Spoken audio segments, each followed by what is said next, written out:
আসসালামু আলাইকুম। তো যারা খুব রিসেন্ট এমআরসিওজি পার্ট 1 পাস করেছেন অভিনন্দন সবাইকে।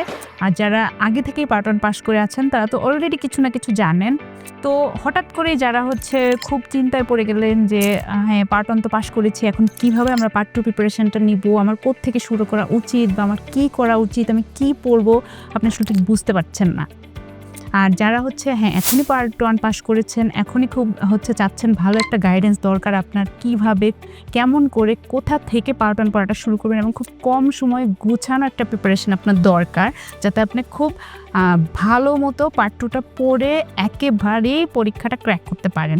সো এই সমস্ত দিকগুলা নিয়ে আপনারা যদি আমাদের এসএস একাডেমিতে আসেন, এখানে আমি আছি আপনাদের জন্য কমপ্লিট একটা কোর্স নিয়ে, যে আপনি কোথা থেকে শুরু করবেন, কবে শুরু করা উচিত আপনার, কিভাবে পড়াগুলো শুরু করা উচিত, কিভাবে স্টেপ বাই স্টেপ আগালে আপনার একটা স্মার্ট ওয়েতে আপনি প্রিপারেশনটা নিতে পারবেন। আপনার অনেক বেশি পড়তে হবে না, একদম অনেক বেশি কনফিউজড হইতে হবে না। আমরা খুবই স্টেপ বাই স্টেপ সুন্দরভাবে কমপ্লিট কোর্সটা অ্যাকর্ডিং টু মডিউল কীভাবে পড়া উচিত সেভাবেই আমরা পড়ব। তারপরে আমরা প্র্যাকটিস বুকগুলো সলভ করব, তারপরে আমরা স্টার্টজি সলভ করব। দেন আমরা আপনাকে একটা কমপ্লিট কনসেপশন দেব যে অরিজিনাল পরীক্ষাটাতে কিভাবে কোয়েশ্চেনগুলো হয়, কতগুলো এসবিএ থাকে, কতগুলো ইএমকিউ থাকে এবং কিভাবে আপনি ঠিক কত সময়ে কতগুলো কোয়েশ্চেন আনসার করবেন, পুরো কমপ্লিট একটা আইডিয়া দেওয়ার জন্য আপনাদের সাথে আমি থাকবো। সো দেরি না করে আপনারা চলে আসুন এসএস একাডেমিতে। I am always here to help you.